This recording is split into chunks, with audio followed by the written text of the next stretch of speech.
Ya, baik kalau begitu kita lanjutkan begitu Ibu Bapak sekalian sampai nanti pukul sesuai jadwal begitu Bapak kita break mau jam berapa? 3:30 atau jam 4? Karena ada teman-teman dari Indonesia Timur Bapak. Kalau 1 jam dulu Pak Sabri apakah? Boleh. Baik, kalau begitu boleh.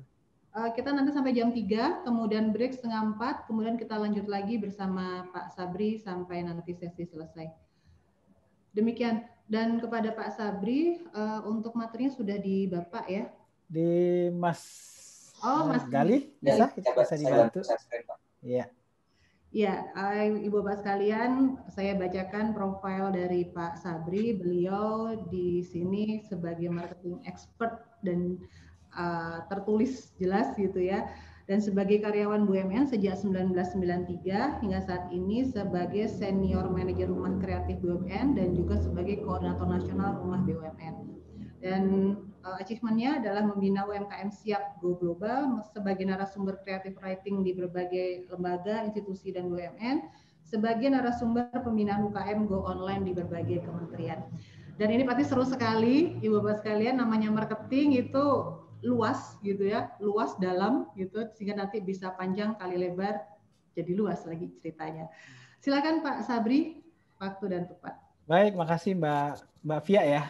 Iya Pak. Makasih Mbak Fia. Jadi mohon izin, di sini ada Bang Sulung nih kemarin udah ini. Makasih Bang Sulung atas kesempatannya. Jadi saya senang sekali bisa diajak di acara siang ini teman-teman CEO muda. Kebetulan saya mengelola rumah kreatif BUMN, rumah BUMN sejak RKB pertama sekali di akhir 2016 di Labuan Bajo. Seperti itu perjalanannya, alhamdulillah penuh dinamika. Tadi Pak Bang Arya juga banyak cerita yang sangat-sangat bagus. Ya seperti itulah lapangannya. Makanya kita tidak pengen, tentu pengennya RB jauh lebih baik lagi dibanding sebelumnya. Seperti itu rekan-rekan. Jadi mohon izin saya share sedikit seperti apa sih pengalaman saya dan tim selama ini. Mungkin saja mudah-mudahan bisa menginspirasi teman-teman yang nantinya akan menjadi CEO dan CFO di rumah BUMN terpilih ya. Karena tadi ada 4 lokasi piloting ya. Ada di Batam, terus ada Surabaya, ada Jogja dan Balikpapan. Baik, mungkin kita lanjut aja dulu karena waktu kita sejam. Ini ada video sedikit. Mudah-mudahan bisa kelihatan suaranya, kedengaran juga suaranya. Mungkin belum share. Suaranya belum masuk ya Pak? Suaranya nggak kedengeran. Sebentar. Ya coba. Kalau nggak nanti kita skip aja Mas, nggak apa-apa. Biar nggak ngantuk karena kalau siang udah susah. Ya, kalau Bang Arya ya teman-teman nggak bakalan ngantuk kan? Waktunya pasti panjang Bapak. Halo Sobat UKM Indonesia. Beneran ya. Perkenalkan saya Sabri Rashid, pemerhati digitalisasi UMKM dan juga sebagai koordinator Rumah BUMN Telkom Indonesia. Sobat UKM, di tengah pandemi, kita tetap harus mampu berjuang untuk meraih peluang. Tips sederhana dari saya, pilihan kita di tengah krisis adalah inovasi atau mati, kolaborasi atau kolaps, digital atau tertinggal. Saya yakin kita pasti mampu melewati krisis ini. Majulah UKM Indonesia. Ya, terima kasih.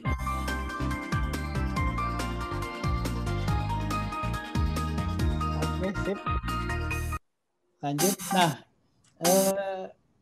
lanjut Mas. Nah, baik. Jadi video-video singkat seperti ini, jujur aja saya iseng-iseng buat sama Mas Gali sama Lutfan.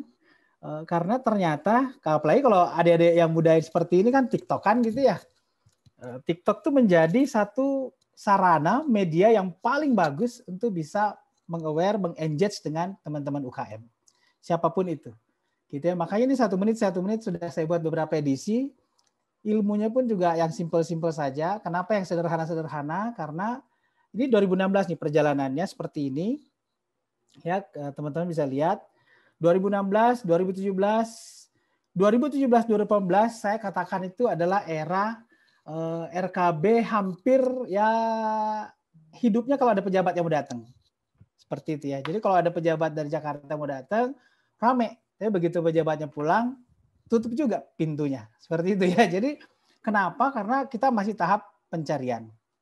2019, 2020 sudah mulai ada ketemu bentuk. Jadi seperti itu teman-teman. Ini kelihatan nih ya. Event-event yang kita ikuti, terus apa saja yang kita lakukan. Lanjut Mas. Nah sekarang itu telah beroperasi 246 rumah BUMN. 246. Nah kalau saya ditanya berapa yang aktif, mungkin hanya sekitar 60%. Kalau saat ini, gitu ya. Jadi karena pandemi, akhirnya kita pun juga ada kendala untuk mengaktifkan secara fisik kehadiran kita di lokasi. Lanjut Mas.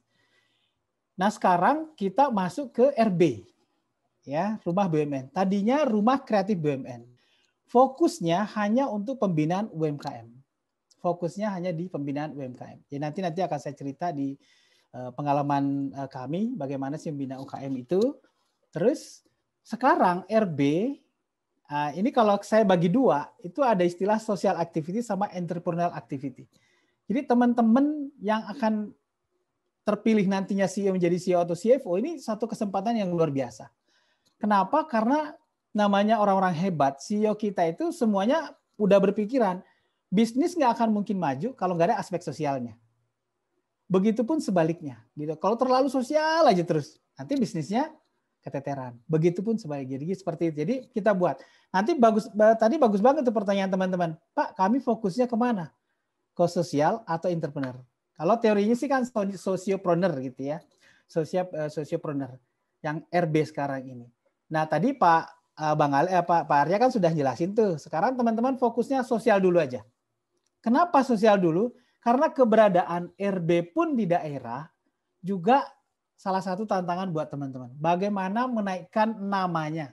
Bagaimana memperkenalkan namanya tentang RB ini? Seperti itu. Ya, pengalaman di Labuan Bajo, kami udah buka nih, mewah, kita buat bagus. Apa yang terjadi? UKM takut masuk. Karena dia lihat gedungnya terlalu bagus. Saya waktu itu mikir, waduh, di mana salahnya ini? Kita undang UKM yang datang, begitu dia masuk, mau masuk ke pintu, sepatu sendalnya dibuka. Lalu dia masuk. Udah Pak, kakak silakan dipakai, bebas aja. Oh berarti mulai. Oh ternyata ada sesuatu yang kami lupa. Perilaku UMKM di daerah itu seperti itu. Jadi kita mencoba mengikuti saja. Gitu ya. Jangan sampai kita membawa dari Jakarta, karena kita dari kota besar, lalu kita bawa, terus seolah-olah itu adalah rumus yang paling jitu. Kami bayar konsultan.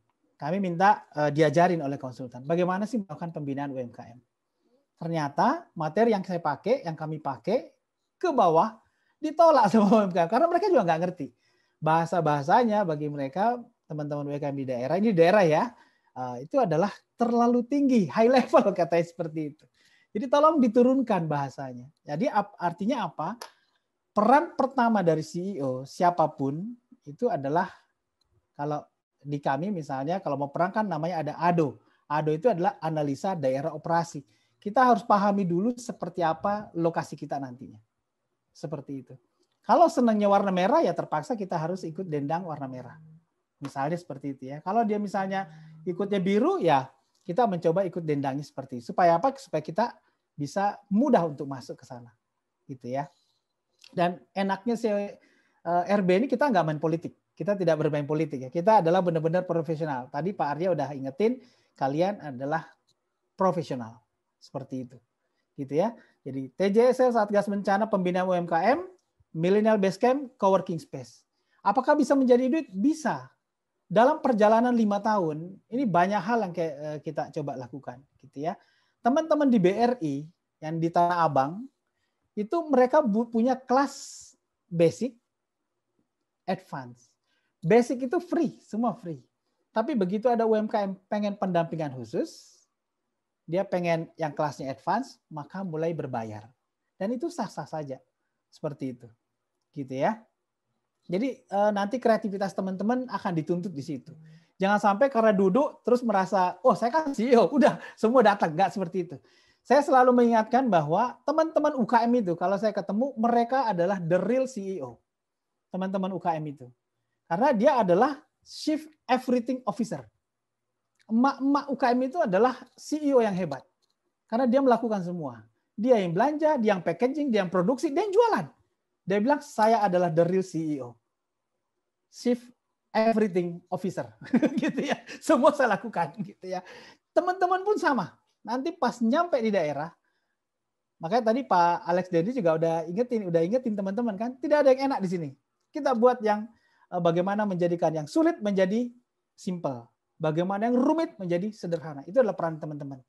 Bagaimana yang tadinya kolaborasi sinergi itu hanya ada di tertulis saja, hanya kata-kata saja, menjadi benar-benar terrealisasi. Itu adalah peran dari teman-teman. Gitu ya. Tantangannya ada pasti ada tantangan karena orang-orang yang hebat itu ya ditempa dari tantangan. Kalau nggak ada tantangannya malah nggak hebat-hebat gitu ya. Seperti itu. Kita kalau perlu kita rebahan aja terus. Begitu bangun pagi malah sakit kan. Tapi orang yang rajin olahraga, lari dan segala macam, dia di tempat tantangan malah lebih sehat. Seperti itu. Gitu ya. Jadi kita harus belajar dari situ. Jadi teman-teman ambil peluang ini dengan luar biasa.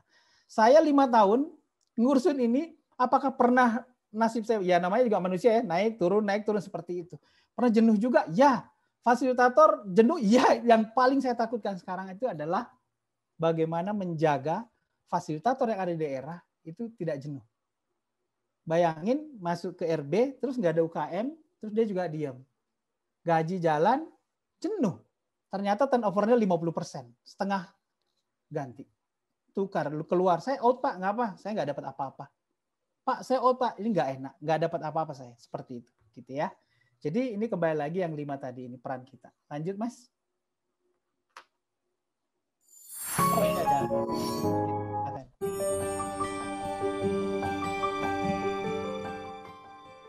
Seiring dengan tekad Kementerian BUMN untuk lebih memperkaya perannya di seluruh Indonesia, sebagai wujud nyata eksistensi BUMN untuk Indonesia maju bagi UMKM serta talenta milenial unggul, Rumah BUMN berperan dalam pengembangan UMKM. Rumah BUMN juga berperan mengajak dan membina milenial untuk menjadi entrepreneur unggul. Co-working Space, informasi tanggap bencana, program kemitraan dan KUR, kredit usaha rakyat, kini telah hadir dengan kolaborasi antar BUMN yang bersinergi lebih erat, terpadu, dan tiada henti untuk kemajuan negeri.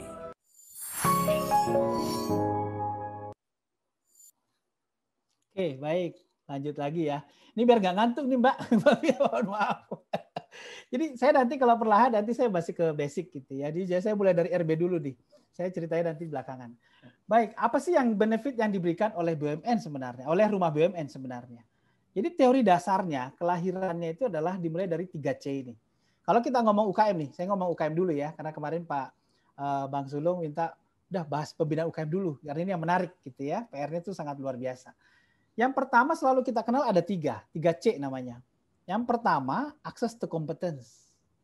Ya, UKM-UKM kita untuk mendapatkan kompetens, pengetahuan itu ada kendala di sana. Bagi UKM yang di kota besar di Jakarta, mungkin dia lebih mudah karena di sini banyak fasilitas untuk mendapatkan seperti itu, ada yang gratis maupun berbayar. Ya, di daerah 3T, tadi Pak Haryaja nunjukin tuh peran dari yayasan di 3T. Kebetulan saya Telkom banyak mengelola di daerah-daerah 3T. Ya, nanti yang Batam itu akan membawahi Natuna. Natuna itu adalah salah satu daerah 3T. Seperti itu ya. Pisangnya enaknya minta ampun, harga 25.000, ongkos kirim ke Jakarta 100.000. Mikir untuk kita beli snacknya gimana membantu penjualannya. Seperti itu kan. Nah, akses to competence, mengajar, mencari ilmu, mencari narasumber lokal, ini juga tantangan buat kita. Kalau di Jakarta, saya nyari ahli digital marketing gampang. Ahli keuangan gampang.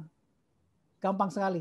Tapi kalau saya di daerah mencari narasumber lokal yang jago digital marketing, yang jago tentang bisnis, jago keuangan, jago pajak dan lain-lain, itu kita ada tantangan di situ. Gitu ya. Makanya Pak Arya sengaja memilih 4 dulu sebagai piloting. Bagi saya ini sangat bagus. Gitu ya. Apalagi teman-teman nanti akan memberi masukan untuk pengembangan berikutnya. Kalau kita langsung 34 provinsi, wah nggak yakin saya. Jangan-jangan kita hanya seremonial. Seremonial selesai itu hilang. Sayang kan? Tapi 4 ini menjadi pilot akan dapat ilmunya banyak di sana. Yang kedua, akses to commerce. Akses untuk penjualannya, akses untuk memasarkannya, membantu produk UKM itu bisa laku terjual. Itu yang tantangan kedua. Lalu yang ketiga adalah akses permodalan. Tadi teman-teman banyak nanya tuh permodalannya bagaimana.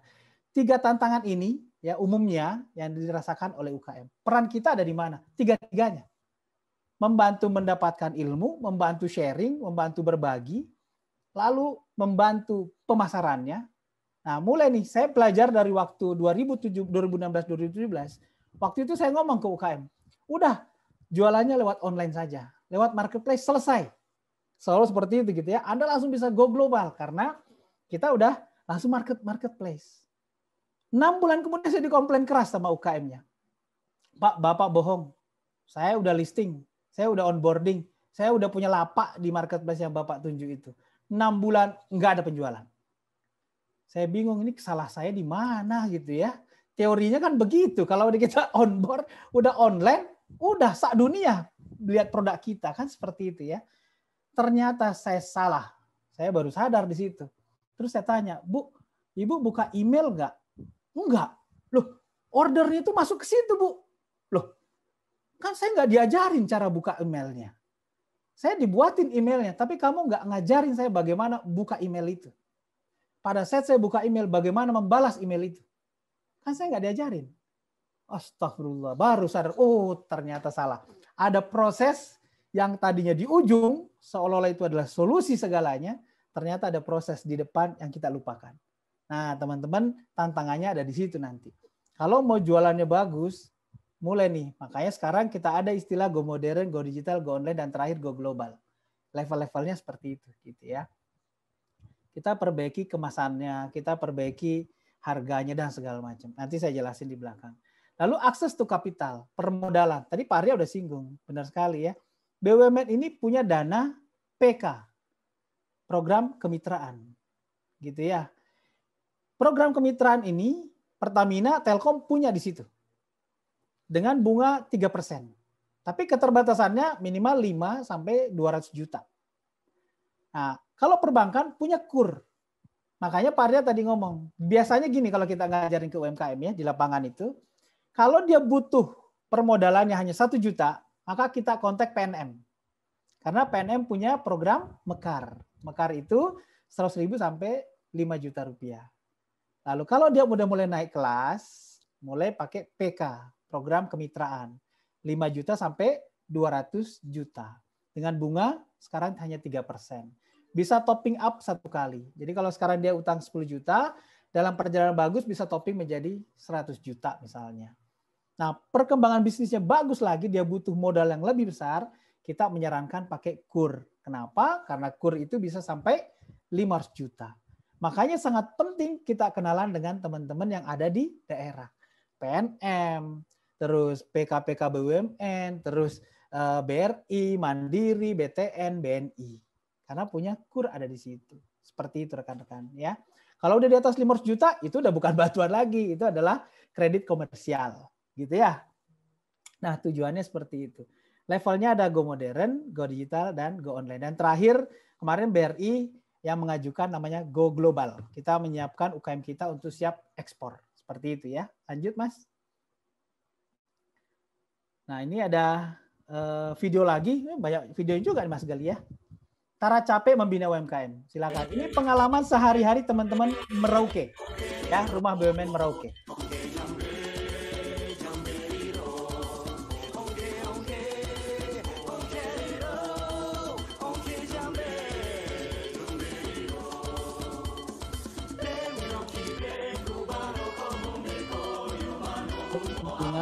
Terus mendampingi UKM Bazar. Ini pelatihan-pelatihan sebelum COVID ini, kekuatan sebuah harga. Mengajarkan cara foto produk. Ya, ini juga penting. Ini Mbak Dea, fasilitatornya. Konsultasi kemasan.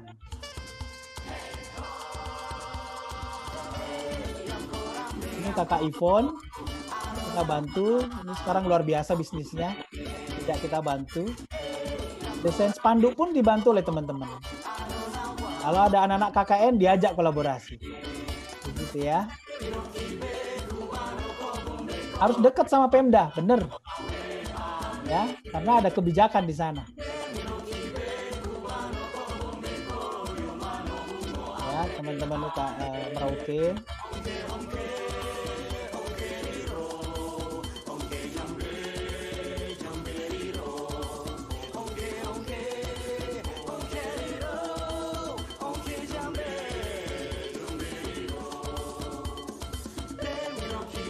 Nah, ini contoh-contoh kita ganti bantu kemasannya. Nah, before, after gitu. Terima kasih buat RKB Merauke. Merauke. Ya, ini adalah contoh aktivitas teman-teman yang ada di RB Merauke. Nah, kalau Merauke bisa aktif seperti ini, masa yang di kota enggak gitu ya? Ini Merauke di paling ujung kan? Di berbatasan langsung dengan Papua Nugini. Oke teman-teman, apa aja sih yang dilakukan? Gitu ya. Tentu banyak hal. Ini saya hanya ambil yang global-globalnya. Yang pertama, kita harus membantu UMKM itu registrasi menjadi binaannya, membernya Rumah BUMN. Itu nomor 1. Mau pakai online, mau pakai offline, ketemu. Di Bali itu teman-teman langsung datengin ke UKM-nya. Langsung didata secara offline. Karena banyak UKM kalau disuruh online males. Gitu ya. Lalu kedua, teman-teman membantu untuk pengurusan izin. Kenapa izin ini penting? Nah, ini yang saya katakan. Awal-awalnya kita nggak pikir ini.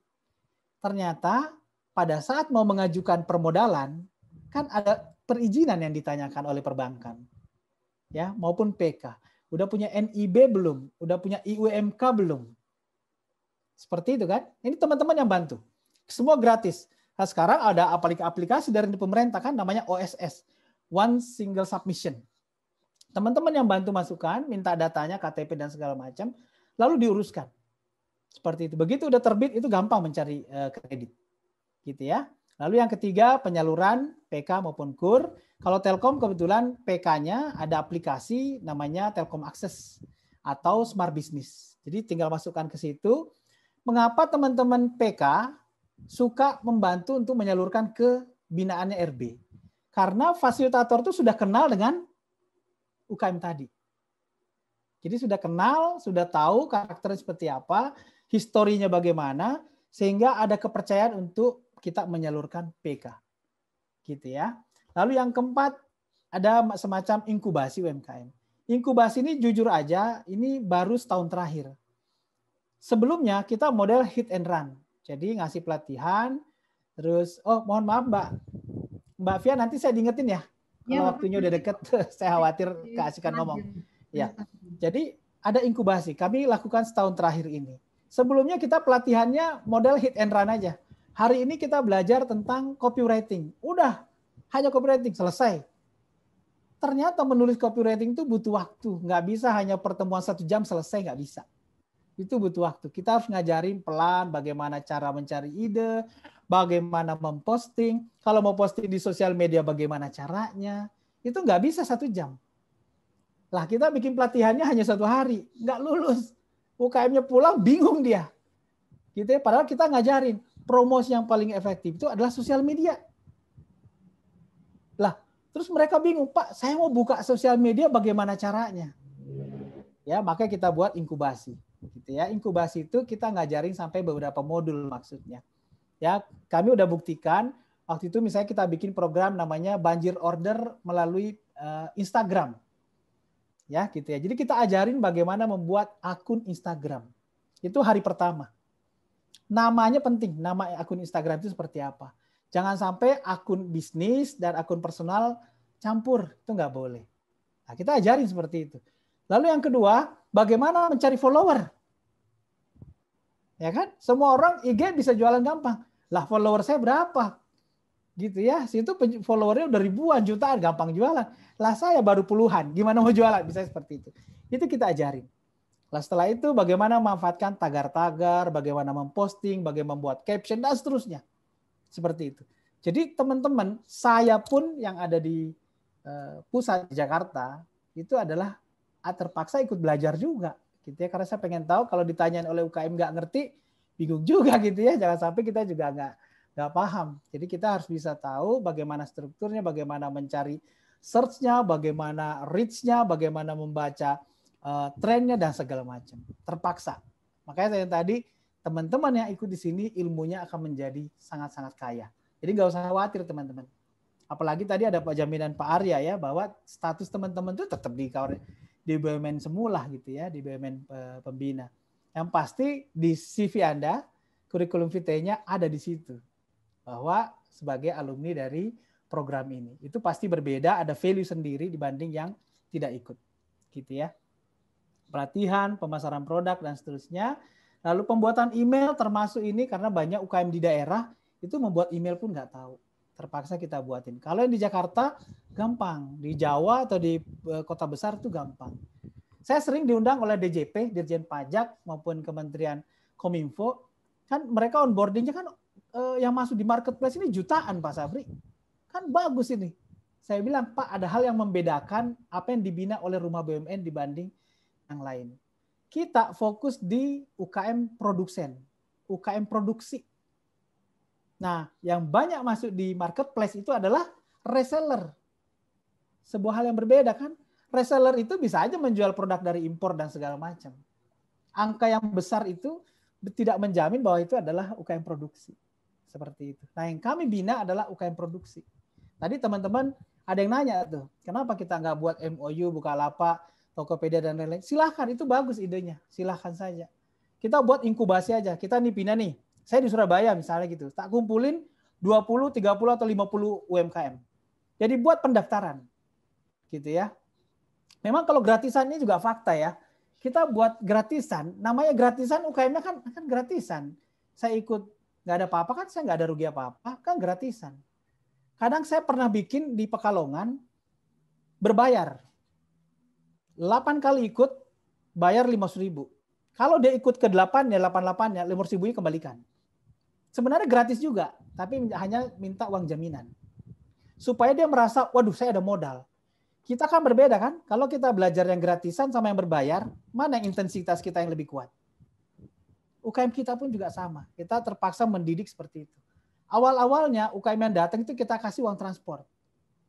Lama-lama, no uang transport. Anda mau datang, silahkan, namanya Anda mau belajar, Anda akan mendapatkan value di sini. Kalau Anda nggak mau cuma kejar uang transport, ya nggak usah belajar di sini. Seperti itu. Jadi itu memang tantangannya luar biasa. Gitu ya. Jangan takut, waduh mencari UKM-nya susah Pak. Misalnya seperti itu. Saya yakin di Surabaya, Jogja sangat-sangat banyak. Gitu ya. Balikpapan apalagi. Batam apalagi gitu ya. Jadi itu penting. Lalu sinergi channel produk BUMN. Ini juga selalu ditekankan oleh Bang Arya tadi. Gitu ya. Jadi sangat-sangat penting. Bang bener. Saya nggak enak aja ngomong nih misalnya gitu ya. Oh Pak, saya kalau ada acara terus ngundang si A, si B dari BRI, BNI, Mandiri susah gitu ya. Misalnya seperti itu. Nah harus pasti ada caranya. Gitu ya. Kita bisa kolaborasi di titik itu. Seperti itu ya. Karena ujung-ujungnya juga corporate value kita akan naik. Seperti itu rekan-rekan. Ya, lanjut. Nanti ada pertanyaan kan Mbak Fia ya? Iya Pak. Boleh, boleh. Nah ini adalah selama pandemi. Apa yang kami lakukan. Jadi teman-teman akan dituntut lebih kreatif nantinya. Gitu ya. Ini saya buat tahun lalu 75 kreatif series, saya istilahkan 75 kreatif series karena kemerdekaan yang ke-75. Nah, yang pesertanya ada sekian, kita buat. Ini kami survei. Kami mencoba survei hari apa yang paling efektif untuk bikin Zoominar, webinar. Hari apa yang paling efektif. Yang kedua, berapa lama paling efektif orang mengikuti webinar. Kami survei. Karena kalau sekarang kan semua orang bikin Zoominar, webinar, macam-macam kan ya. Temanya juga hampir sama aja, semua tuh mirip-mirip gitu ya. Cara Jitu keluar dari krisis, digitalisasi dan segala macam. Hampir semuanya sama. Nah, kami survei. Ternyata UKM itu siap untuk ikut webinar, hari paling baik itu adalah Rabu. Lalu Selasa, lalu Kamis, lalu Senin, lalu Jumat. Terpaksa kami ikuti pola itu. Lalu berapa lama mereka tahan menyimak? Ternyata 1 sampai 1,5 jam. Artinya kalau lebih dari situ kita hentikan. Kami buat seperti itu. Gitu ya.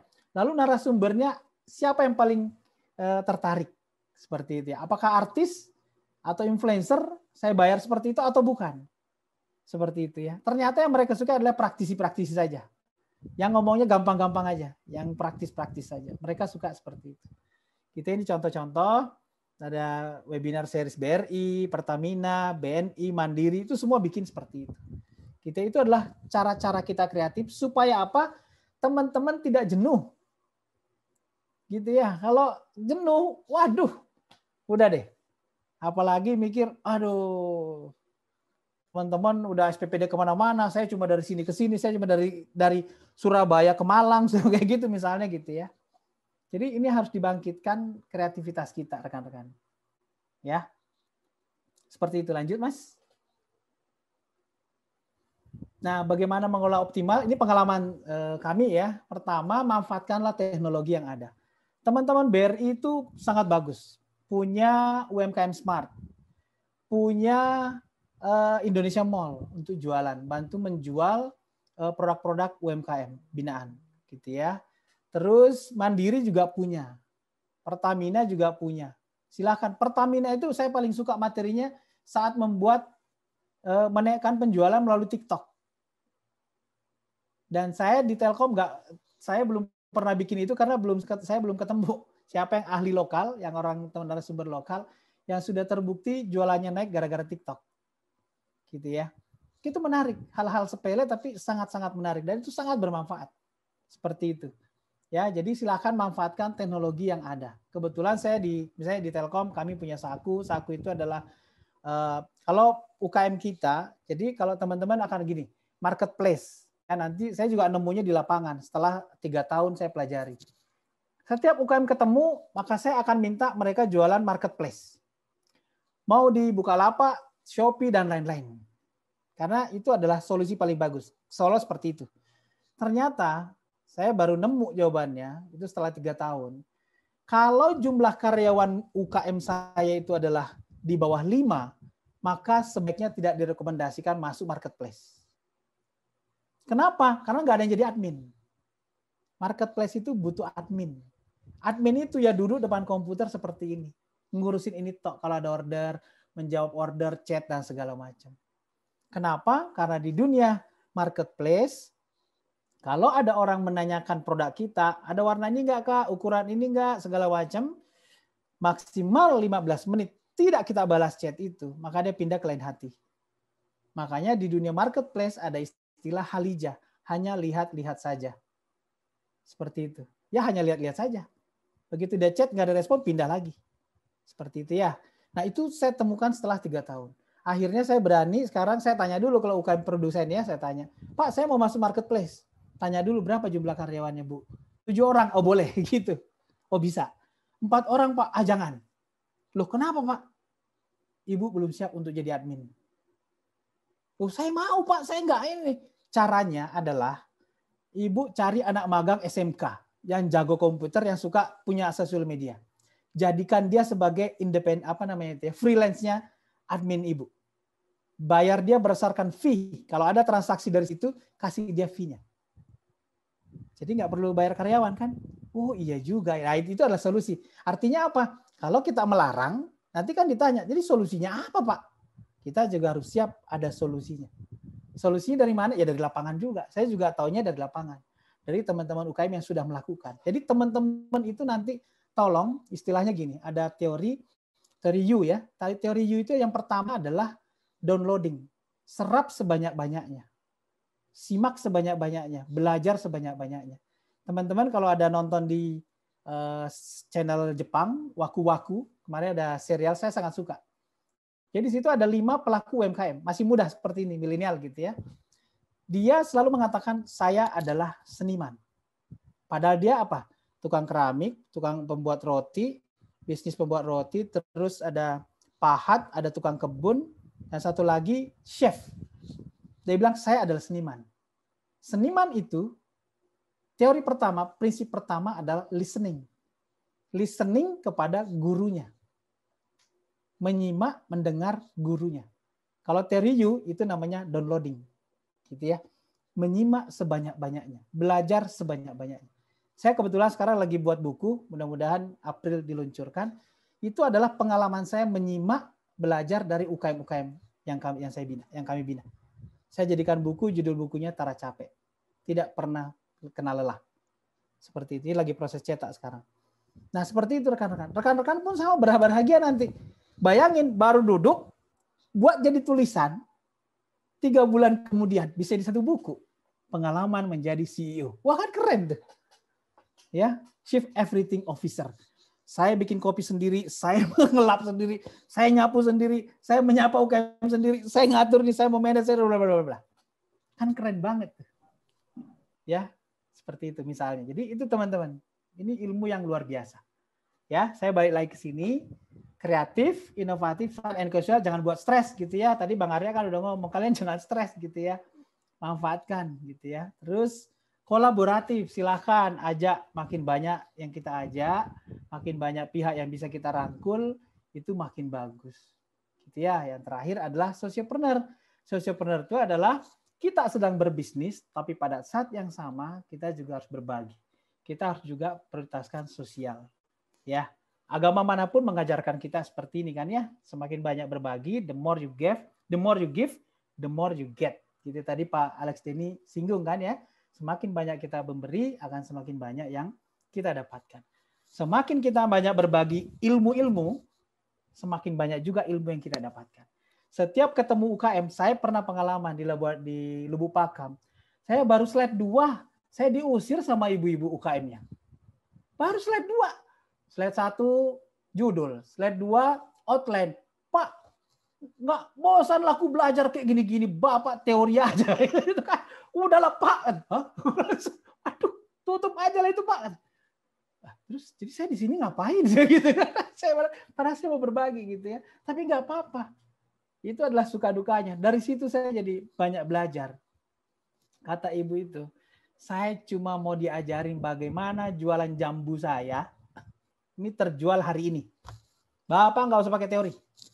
Saya bilang gampang, Bu. Saya beli sekarang kan langsung terjual. Saya bukan itu maksudnya, Pak. Bagaimana hari ini jualan, besok jual lagi, lusa jual lagi. Karena seminggu ini saya harus ngasih makan keluarga saya. Bapak enak, tanggal 1 gajian, selesai. Gitu. Waduh, kayak gitu ya. Nah, seperti itu, jangan kaget kalau ada UKM seperti itu. Justru belajarnya justru dari sana. Gitu ya. Akhirnya kita ditempa dari situ, akhirnya kita bisa mensiasatinya nantinya. Gitu ya. Lanjut. Kalau ada pertanyaan silahkan loh lewat chat atau apa.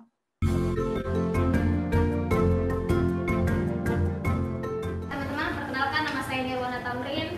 Sekarang saya berprofesi sebagai seorang MUA dan saya baru berjalan sekitar 6 bulan lebih.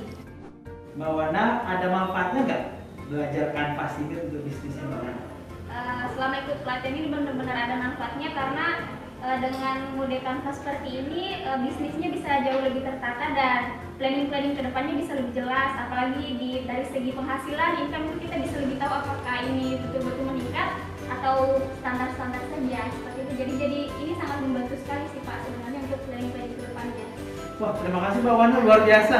Mudah-mudahan bisa menginspirasi teman-teman UKM di Rumah BUMN seluruh Indonesia. Selamat buat Mbak Wana.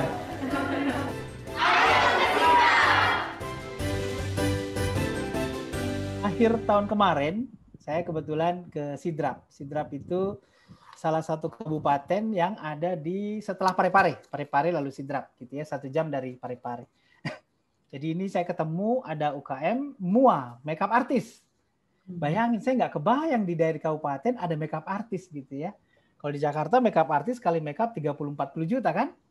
Di sana dia memberanikan diri menjadi makeup artist. Lalu apa yang kita ajarkan? Kalau saya ngajarin 4P udah biasa aja kan. Dari 4P, place, promotion, kayak gitu-gitu udah biasa. Digital marketing ya mungkin butuh proses. Ternyata saya mencoba, saya dan Gali nih bikin namanya bisnis kreatif kanvas. Belajar dari startup. Nah teman-teman kalau belajar startup kan mereka pakainya lean canvas kan. Lean canvas atau bisnis model canvas, macam-macam lah. Kanvas ini penting untuk membantu memetakan bisnisnya UMKM. Terutama yang milenial. Tapi kalau UKM-nya senior, yang mungkin nggak nyampe ya, nggak nyambung seperti. Oh ini ada yang hand raise Mbak Fia, silahkan. Apakah boleh langsung pertanyaan? Boleh kali ya? Boleh Bapak. Tadi soalnya menunggu mungkin Bapak selesai ya. Baik, kalau begitu bisa langsung bertanya, Ibu Bapak sekalian. Ini tadi yang awalnya sebenarnya sudah ada di chatroom. Sabri, ya. Maaf, saya nggak simak. Kasihkan ngomong, mohon maaf. Ini ada Pak Edward, Pak Sabri, bagaimana kabar? Semoga sehat selalu, izin bertanya. Baik, amin ya. Mau memberikan pandangan. Saya melihat RB fungsinya jauh berkembang. Ini cukup panjang ini Bapak.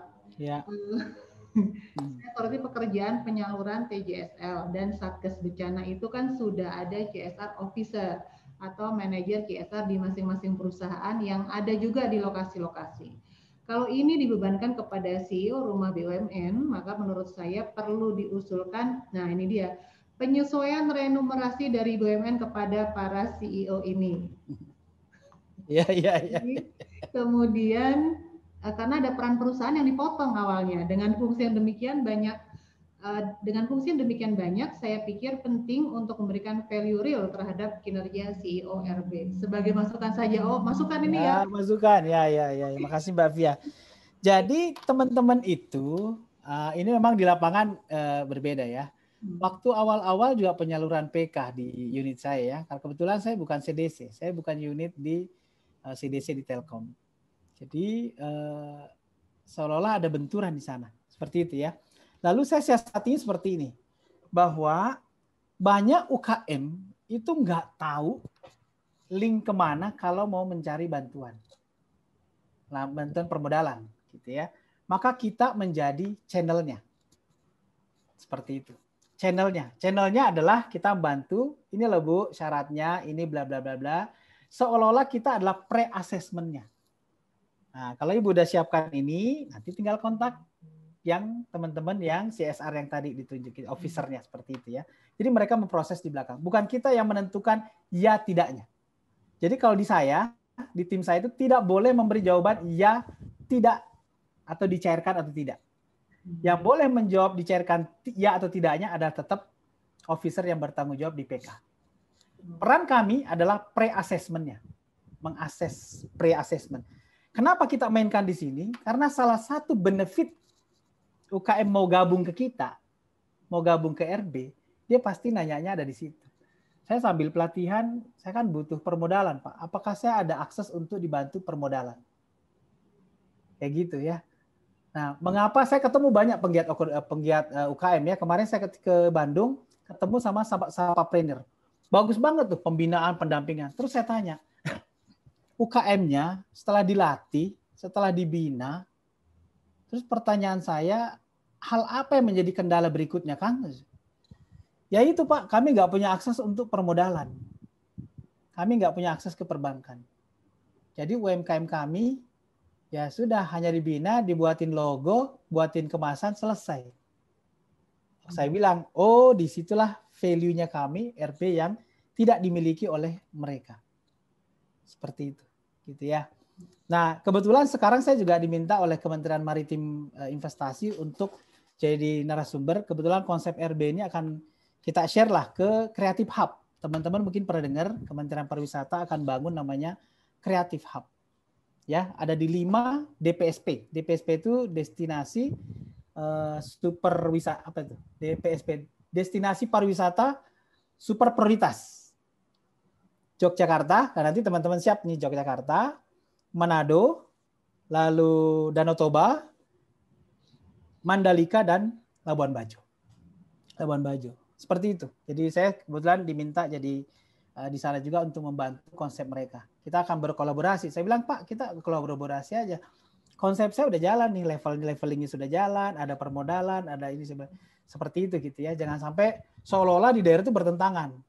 Pemda bikin ini, Pemprov bikin ini, Kementerian bikin ini, dan segala macam. Teman-teman nanti jangan kaget, di daerah ada PLUT, PLUT, ya, Pusat Layanan Usaha Terpadu, punyanya Kementerian Koperasi.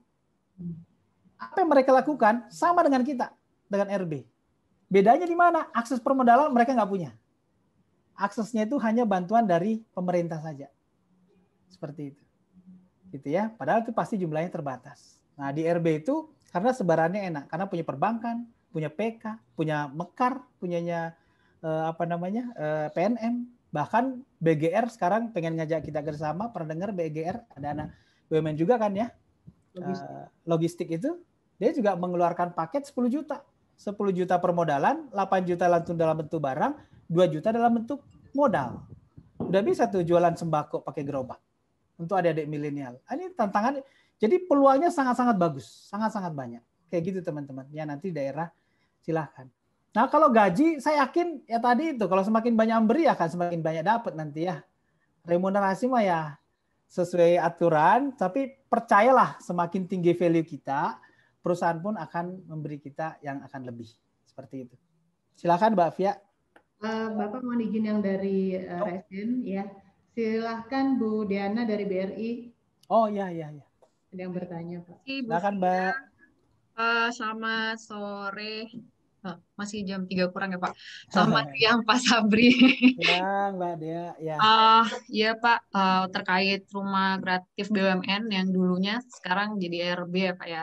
Itu ya alhamdulillah sempat saya juga menjadi fasilitator. Kita sempat tandem bareng waktu itu presentasi melalui Zoom di UMKM binaannya GKJW Pak. Oh, ya.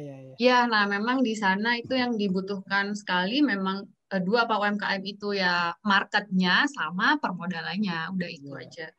Nah, terus mengenai fungsi RB saat ini yang sebelumnya itu 1 Pak ya, dan sekarang sudah 5 fungsi. Yang saya tanyakan adalah kalau saya lihat tadi yang kita bicarakan lebih banyak di UMKM ya Pak ya.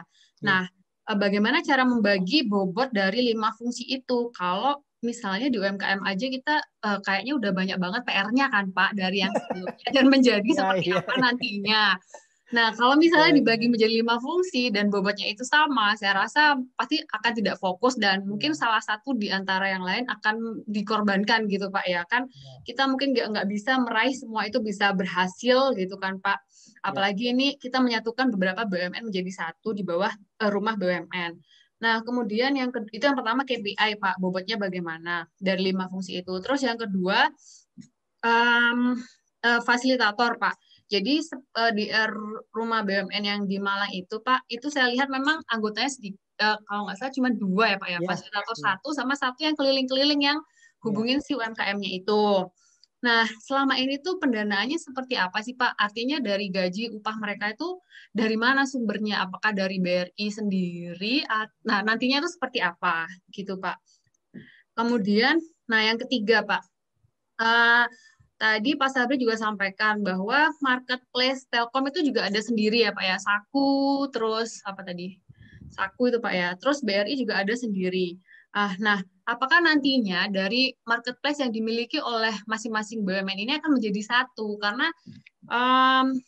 kalau misalnya masing-masing BUMN masih memiliki marketplace sendiri-sendiri, maka pastinya itu akan terpecah-pecah gitu Pak, nggak fokus gitu kan Pak ya. Jadi si UMKM mungkin juga menggarap pasarnya, mereka juga masih terpecah-pecah juga seperti itu.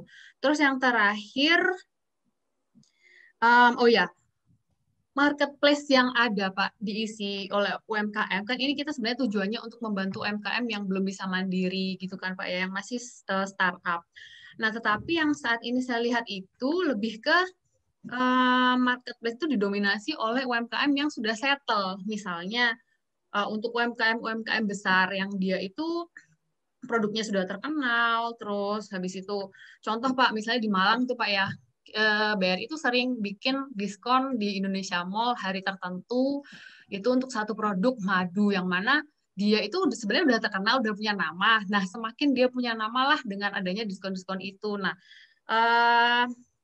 jadi saya rasa untuk UMKM lain yang sifatnya masih startup itu juga masih belum tergarap. Nah, nantinya itu akan seperti apa gitu Pak? Menurut pengalamannya Pak Sabri, mungkin yang dari Telkomnya ya Pak ya. Nah, itu aja Pak. Mungkin mohon sharingnya Pak Sabri. Terima kasih. Selamat siang Pak.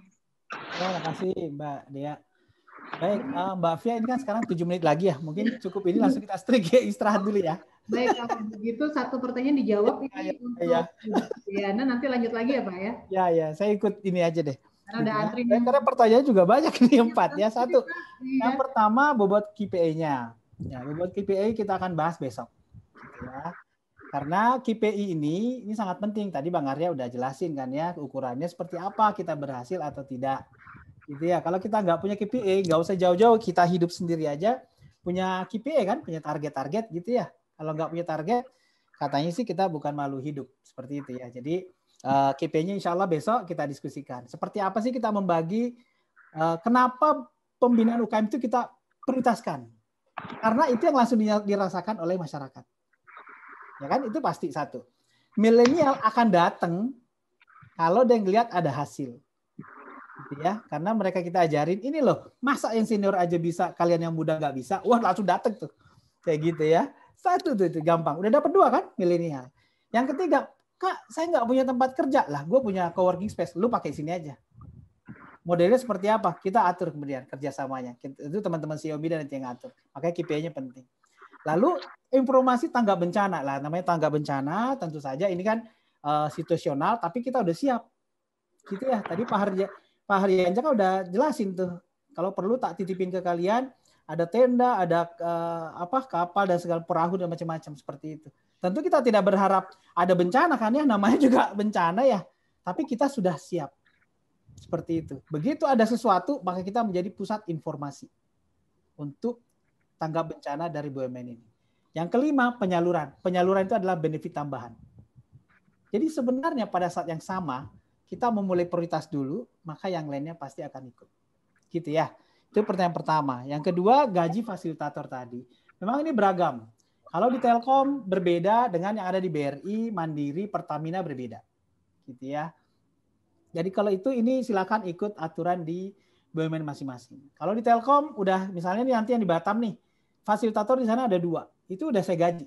Sampai setahun ke depan udah tenang karena gajinya udah saya siapkan. Seperti itu gitu ya. Tinggal tolong dikawal dengan baik dengan benar. Kalau enggak silakan mau disuruh resign kita dengan sangat terpaksa, Pak, dia cuma datang absen, nggak ada kerjaan, udah Pak nggak efektif. Silakan kita evaluasi. Gitu ya. Lalu yang berikutnya adalah karena beda-beda, mohon maaf, ini pola bisnisnya beda-beda masing-masing BUMN. BRI ada langsung kerjasama dengan komunitas. Silakan manfaatkan RB yang ada. Contoh Solo, silakan manfaatkan RB ini. Gitu ya. Saya nggak bayar kalian, tapi kalian saya bebaskan biaya sewa di RB ini. Supaya kalian punya dana, silakan manfaatkan tempat ini. Bikin seminar, bikin workshop dan segala macam berbayar. Kalian mau bikin kafe, silahkan, kan ada duit dari situ kan. Orang datang belajar, dia pasti minta pesan kopi, pesan teh dan segala macam. Itu dikelola oleh mereka. Seperti itu. Gitu ya. Ada juga yang mix, kayak Pertamina, itu modelnya mix. Langsung pihak ketiga pleng. Seperti itu. Gitu ya. Jadi berbeda-beda. Mana yang efektif, pro cons-nya ada. Gitu ya. Pasti ada pro dan kontranya. Makanya teman-teman nanti 4-4-nya, kalau sudah ada KPI-nya, mudah-mudahan ada forum, saya akan mengusulkan ada forum kalian 4 lokasi ini sehingga mingguan atau 2 mingguan atau 1 bulanan kita laporan ke FHCI, ke yayasan, seperti ini loh masukan yang ada di lapangan. Jadi bisa menjadi role model. Ya. Lalu berikutnya tentang marketplace, macam-macam. Memang benar sih Mbak. Maunya kita satu saja, tetapi fakta di lapangan UMKM kita berbeda-beda. Dan marketplace yang ada pun kita semua tahu kan. Mbak kalau mau beli makanan, mohon maaf bukan makanan. Kalau mau beli hijab misalnya, mau beli pakaian, langsung di otaknya itu yang muncul apa? Shopee kah? Bukalapak kah? Tokopedia kah? Atau Blibli atau Lazada dan lain-lain. Kalau saya mau beli kosmetik, maka yang di otak saya adalah Zalora. Misalnya seperti itu. Sementara UKM kita Zalora, kosmetik, terus kita paksa jualan di Tokopedia, dia pasti nggak mau. Karena dia tahu market terbesarnya adalah di Zalora. Misalnya kayak gitu ya. Makanya kita agak independen sedikit. Kita agak buka sedikit. Kalau saya sih, saya tidak menyerah. Misalnya fasilitator saya, Pak, di sini yang kuat adalah Blibli. Silakan. Saya tidak memaksakan akan harus Bukalapak atau Tokopedia atau yang lain-lain. Seperti itu ya. Jadi biarkan saja karena pasar itu juga punya channel masing-masing. Karena dia suka Korea-Koreaan, maka dia suka Shopee misalnya seperti itu. Gitu ya, silakan saja. Lalu yang terakhir adalah yang rata-rata masuk marketplace yang settle-settle. Ya, itu tadi yang saya cerita gitu ya. Kalau misalnya yang butuh produksi, maka kita mencoba melihat berapa jumlah karyawan dan segala macam. Indonesia Mall itu adalah solusi dari BRI yang sangat bagus untuk membantu UKM yang mau listing di marketplace tapi jumlah karyawan terbatas. Itu adalah Indonesia Mall. Ya, Pak, jumlah karyawan saya cuma 3, Pak. Oke, silakan. Karena di Indonesia Mall dikurasi, dibantu kemasannya, penjualannya, listingnya, onboardingnya. Kalau ada order, dibantu packagingnya, dibantu pengirimannya. Nah, UKM ngapain? Produksi saja. Kalau ada order, awas loh ya, kamu udah masuk di listing nih di Indonesia Mall. Kalau udah ngomong stok ada 10, awas loh jangan sampai stoknya cuma ada 1, kan merusak Indonesia Mall. Kayak gitu. Jadi imbal baliknya adalah kita sama-sama menjaga. Kalau kita ngomong stok ada 10, ya 10 stok. Jangan stoknya ada 1 tapi diomonginya ada 100. Misalnya seperti itu.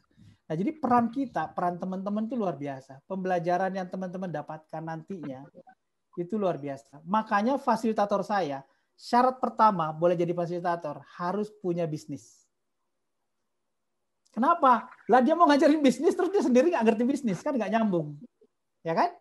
Seperti itu. Yang kedua, punya passion untuk berbagi.